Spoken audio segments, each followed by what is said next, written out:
channel.com. Today, I want to talk about rich people and wealth and some things that you never learned about wealth when you went to school.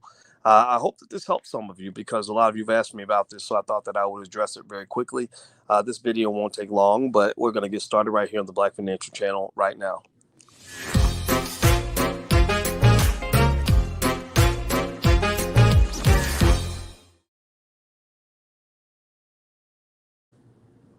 All right, guys, what's going on? I hope you guys can hear me okay. Hey, El Haj, how you doing, brother? Good to see you, man. Do me a favor. Let me know if you can hear me. If you can hear me properly. You can't see me because I'm saving bandwidth. I'm actually out at sea, so the Wi-Fi is really bad. Let me know if you can hear me okay. Hey, Tawan, happy Turkey Day. Happy Turkey Day to you too. Terry Cobb, thank you for coming by. I see you. I always see you in there, Terry. What do you think about call options? I asked Yassine. I think those are very good. In fact, toward the end, I'll mention some stuff we have on options investing. All right, so let me just kind of break something down to you real quick. I thought that I would just kind of share this because you guys know that I like to go live, pretty regularly to talk to you guys about things that I've seen when it comes to wealth and economics and all that stuff. And one of the things I wanted to talk to you about is the fact that rich people don't really pay taxes the way working class people do. Now, I'm not, obviously, it would be an exaggeration to say that rich people don't pay at all, or that all rich people are corrupt, or that all rich people are evil. I don't believe that. I don't believe that that's the way to approach this issue. But I will say to you that America's rigged when it comes to who pays taxes in this country. And I've analyzed, government revenue, government expenses, and our country's headed south. This country's headed to hell in a handbasket financially because the debt is unsustainable. During this pandemic, the amount of debt they took on is absolutely earth shattering. And basically, we're going to have some big problems that are going to come from that. And so, one of the things I wanted to share with you guys is this is something you probably didn't learn in school. First of all, let me ask you guys this. How many of you grew up in a household where everybody, went to work on a job? Like the goal was to get the best job you could get. Maybe you even went to college. So to do what? What, to get a better job, right? That's what you were told to go to college for. You get a better job, you can make some money, you can get you a nice car, get you a nice apartment, stuff like that. And I don't know if anybody else grew up that way. Let me know if you did grow up that way. I grew up that way. And one of the things I can tell you is that I've had a chance to go around and be around some wealthy people. And I also, as a financial scientist, I do have my PhD in this stuff. And I mention it regularly just because, first of all, it was hard to get a PhD in finance. It's very difficult. But also, I think it's very important that I lay that context out for anybody that's new that thinks that I'm just some guy who's running his mouth on the internet. I'm not speaking on opinion. I'm speaking on what my scientific research in this field has told me. And one of the things that's going on is that in America, this country is propped up by working class people. It's working people, working middle class people that prop the country up because it's working middle class people that pay all the taxes or pay the bulk of it anyway. They pay a big chunk of taxes. Why is that? Well, because when you work, you don't really have many write-offs, especially if you're a person who's just thinking about jobs and just thinking about making an income. You're not really running businesses. You may not be doing much with the stock market or real estate or running your own company. So basically, I remember my dad, when I was growing up, my father, he wanted a tax write-off. So his big opportunity for a tax write-off was to buy a house and write off the interest, right? That's pretty much the primary way that a lot of middle class people were able to get tax write-offs. But here's the thing: if you're rich, you can write off a lot of stuff. You can write off damn near everything. Rich people pretty much write off their whole entire lifestyle. So, for example, let's say you meet a rich person who owns a private jet. Well, they're not paying for that jet completely. It's not free. It's not a free jet now. It's not a free jet. But what they might have done is they might have bought this jet and and then also use the jet for business, not just for their personal business to have business meetings or whatever, but also to maybe charter the jet, maybe, right? So that maybe the jet maintenance costs them, $500,000 a year to maintain the jet, but they're making, 500,000 a year from chartering the jet. And then on top of that, when they go on a trip with their family, well, guess what? That trip is business. They're going to incorporate some business in that trip so they can write off a big chunk of the cost of that family vacation. So you're going to Disney World, you're spending full dollar. Every dollar you spend is every dollar you spend, and you're spending after tax dollars. A wealthy person who runs a business is going to find a way to write off some of that trip to Disneyland by doing business there or whatever. And that's why I tell you guys, one of the principles in the Black Business School is that I believe that every Black family should have a family business. Because if you do it ethically and legally, I'm not telling you to break the law. You should never break the law. You don't want to be corrupt. You don't want to do anything that's going to get you in trouble.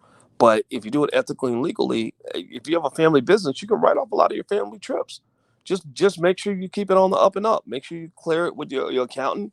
Maybe talk to your lawyer or whatever and say, hey, how much can I write off, ethically, and what can I do? And that reduces the cost. That means that, for every dollar that a regular person is spending to go on a vacation, you're spending maybe 70 cents, maybe 60 cents, or whatever the case may be.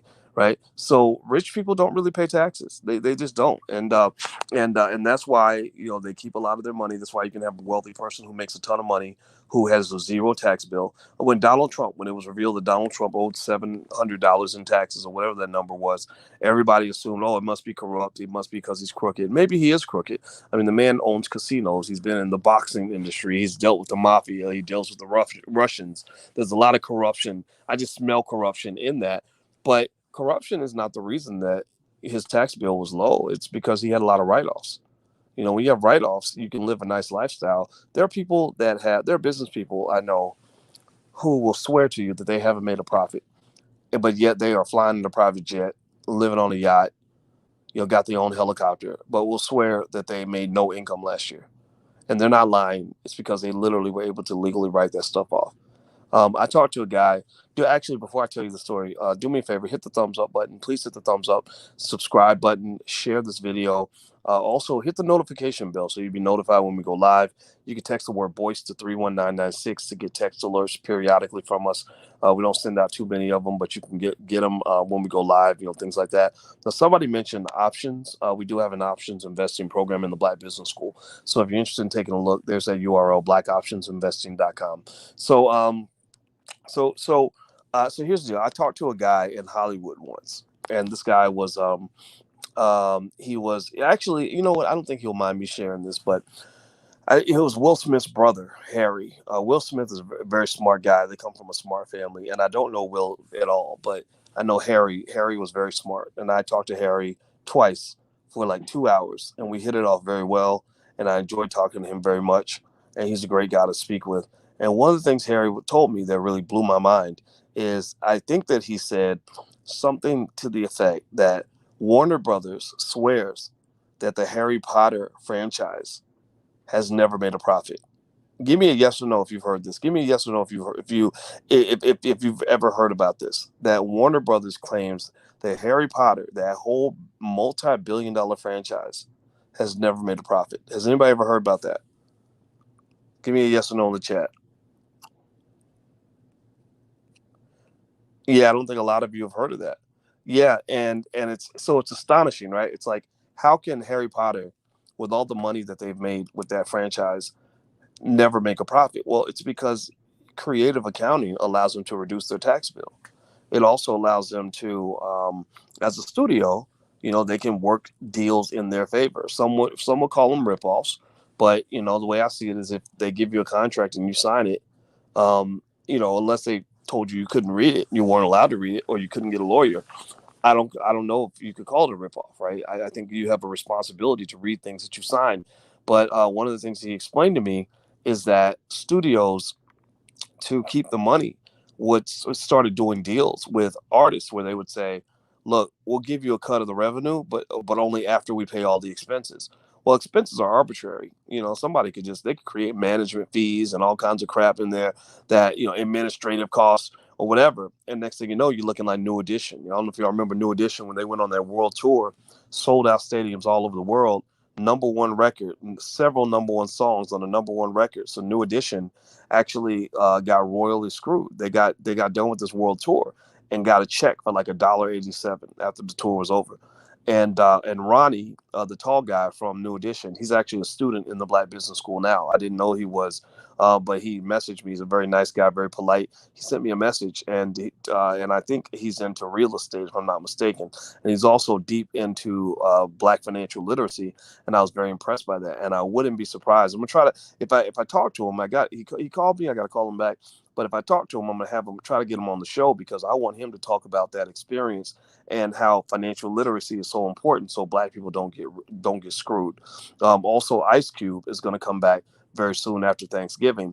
And when he comes back, I told him, I said, I'd love to talk to you about business because I want our people to really be the most financially literate group of people on the planet. So at the end of the day, the game is rigged. If you think that America's rigged, every day somebody comes in. I get a lot of pessimists. They sometimes will come in. Sometimes they're just Negro naysayers. Negro naysayers find a problem with every solution, and some of them are just nasty. But then some of them are trying to be helpful, but they just are just so bitter and negative and nasty, and they'll just say, "Oh, the stock market's a big Ponzi scheme, and you're trying to get people to do this investing stuff. Rich people are evil and whatever." And I just kind of say to them, look, America is rigged. America is a rigged country. There's no question about it. And the thing about it is that there are rules. And if you learn the rules, then you can rig the system in your favor. And I just want you to do that. I just want you to rig, and maybe as a guy who knows the system on some level, I can explain some things to you that can help you to make better decisions and really put your family in a good situation. Okay, guys. So anyway, that was my thought.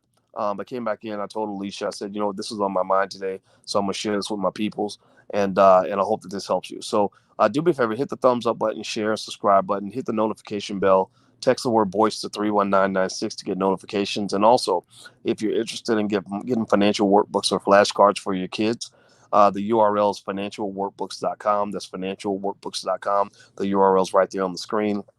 So feel free to write that down if you want to get some stuff for your kids for the holidays or whatever the case may be. And also the Black Wealth Bootcamp. We're launching that again in January after 5 years.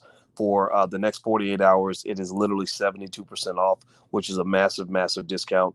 The bootcamp is very, very popular. You're going to love it. So, and there's a money back guarantee in case you don't, but you're going to love it. So feel free, if you're interested in joining us for the January cohort, go to blackwealthbootcamp.com. So take care, guys. Have a good night. I hope this conversation was helpful, and I will see you soon. Take care. Be one.